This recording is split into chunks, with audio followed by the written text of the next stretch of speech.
We are starting.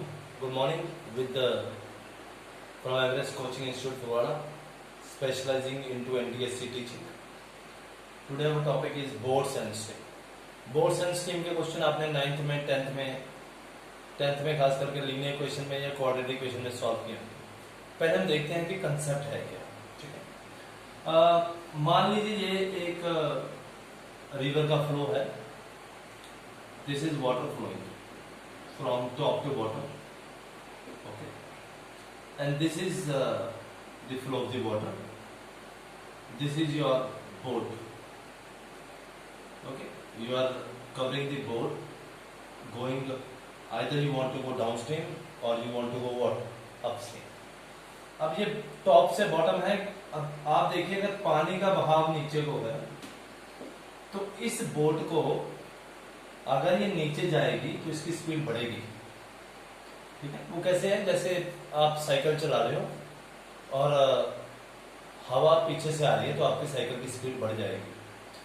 पर जब अंधेरी चलती है, सामने से आ रही है हवा, तो आपको साइकिल पे उस स्पीड पे चलने के लिए पहले वाली पे जोर क्या लगेगा, ज्यादा लगेगा। अगर आप जोर ज्यादा नहीं लगाना चाहते, पुश ज्यादा नहीं लगाना चाहते, तो आपकी स्पीड क्या हो जाएगी, कम हो जाएगी। ठीक, तो ये कंसेप्ट है।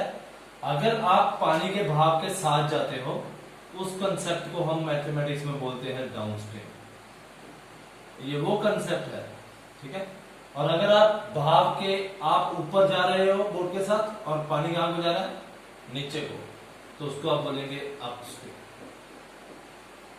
ओके, तो ये दोनों कंसेप्ट हैं जो आपको ध्यान रखने पड़ेंगे जब भी आप बोट एंड स्ट्रीम का क्वेश्चन सॉल्व करेंगे। ठीक है, तो हम इसके आपको बेसिक आगे करने की कोशिश करते हैं। तो इसमें मैं कंसेप्ट से समझाऊंगा कि हम इसमें करना क्या चाहेंगे।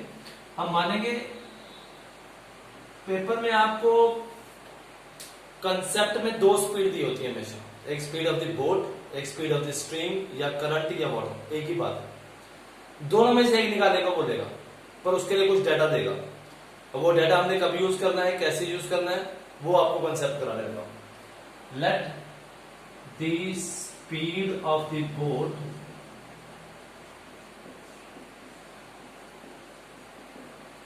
इन still water B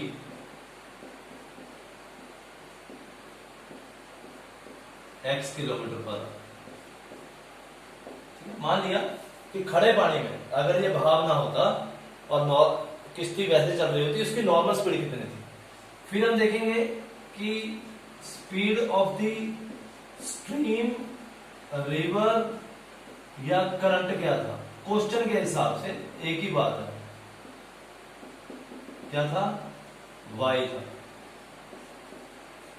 okay okay, फिर हम बोलते हैं कि स्पीड बोट की जब वो अपस्ट्रीम जाएगी, वो क्या आ गया बेटा, x माइनस वाई, क्योंकि पानी उसको जोर लगाएगा, हवा वाला काम हो जाएगा अगेंस्ट द मोशन, और डाउनस्ट्रीम में हो जाएगा बेटा x प्लस वाई।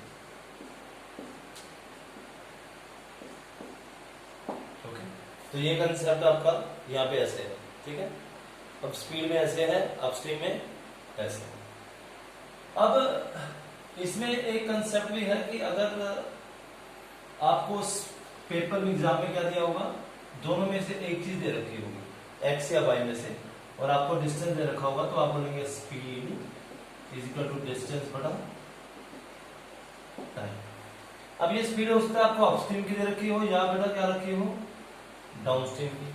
अगर अलग अलग दे रखी होगी तो आप इसकी लीनियर इक्वेशन बना के सॉल्व कर देंगे। ठीक है, ठीक है, जैसे मैं क्वेश्चन आपको करवाता हूं।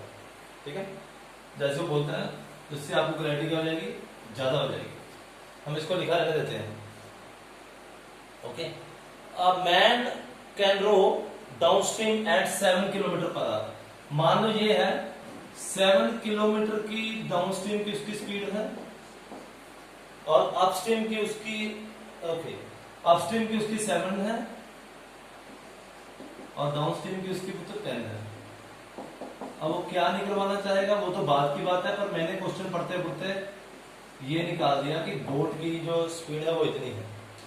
वो बोलता है बोर्ड की स्पीड बताओ और करंट की बताओ, तो करंट की आपकी आ गई बेटा 1.5। ये है। तो आपके माइंड में क्वेश्चन में होना चाहिए कि एक्स हम क्या ले रहे हैं, वाई क्या ले रहे हैं। पेपर में हमने एक्स और वाई लिखकर नहीं सॉल्व करना, मेरे माइंड में क्लियर होगा कि एक्स क्या है और वाई क्या है। इस तरह आप अपस्ट्रीम और डाउनस्ट्रीम के क्वेश्चन सॉल्व कर सकते हैं। ठीक है जी, please continue watching and happy learning.